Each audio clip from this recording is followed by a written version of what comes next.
Kaptur for 5 minutes. I thank the gentleman and rise to engage in a colloquy with my very able colleague from Florida, Congressman Dennis Ross. And perhaps as we begin, we can welcome into our midst the very able ambassador from Hungary to the United States, Ms. Reka Shemerkenyi. Welcome. Thank her. I'd like to yield the gentleman such time as he may consume. Thank you. Thank you, my good friend from Ohio, Ms. Kaptur, for yielding. And I do wish to say hello to our good friend from Hungary, Ambassador Rika. And I am grateful, quite frankly, to have this opportunity, Mr. Speaker, as I rise today to recognize the 60th anniversary of the Hungarian Revolution and freedom fight. 60 years ago, this October, Hungary stood tall in the shadows of communism and said, "Elég volt," enough is enough. Hungarian school children and college students took up arms against the totalitarian government and its Soviet policies. On October 23, 1956, approximately 20,000 protesters convened next to the statue of General József Ben, a national hero of Hungary. Despite orders to disband, protesters tore down a 30-foot bronze statue of Stalin near the city's Hero Square. The following morning, power was consolidated and a new multi-party government was formed. The revolution spread like wildfire throughout the countryside. On November 1st, Prime Minister Imre Nagy announced Hungary's withdrawal from the Warsaw Pact and the Declaration of Neutrality. Embarrassed by the uprising, the USSR sent Soviet tanks and troops across the Hungarian border. Unfortunately, thousands of Hungarian civilians were killed, and the communist-backed government in Budapest was reinstalled. In the months that followed the revolution, more than 20,000 Hungarians were imprisoned, 229 were executed, and more than 200,000 were forced to flee the world, across the world.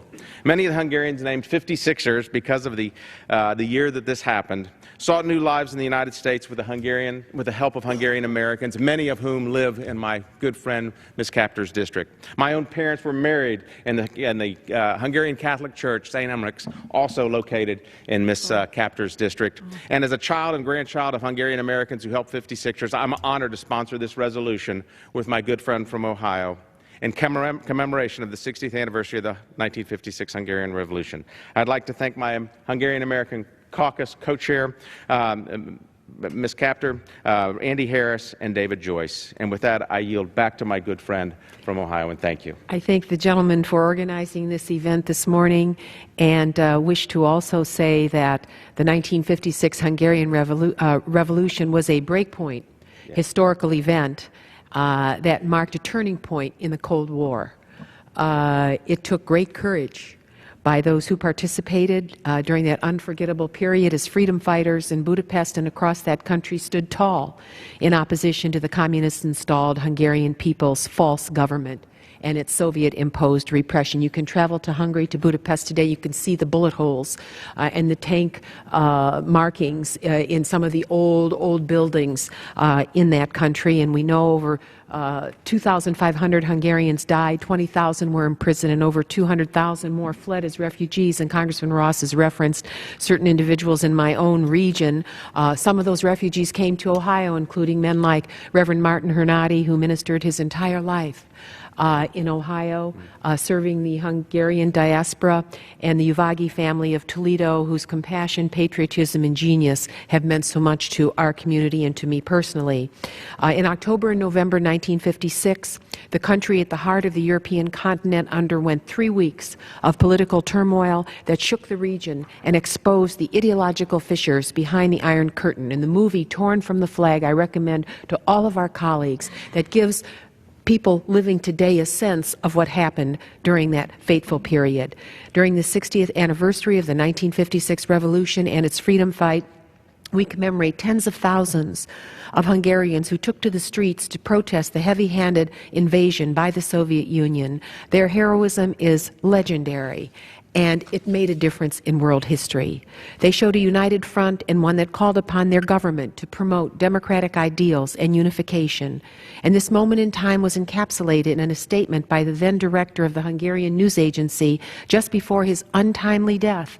In the revolution, he said, "We are going to die for Hungary and for Europe." In the years since the 1956 revolution, Hungary has made progress toward democratic reforms and has since become a member of the European Union and NATO.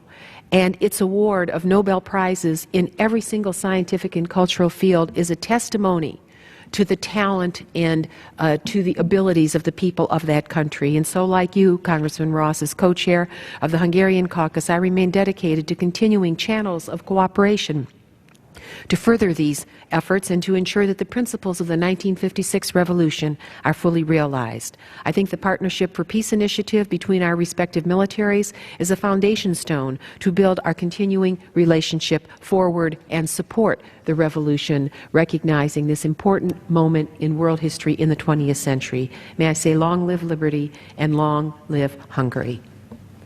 Thank you. I thank the gentleman, all the members of our Hungarian caucus, and again thank the ambassador from Hungary for being here with us today, and all of our colleagues for listening. We yield back our remaining time. Thank you. Chair recognizes the gentleman from Tennessee, Mr.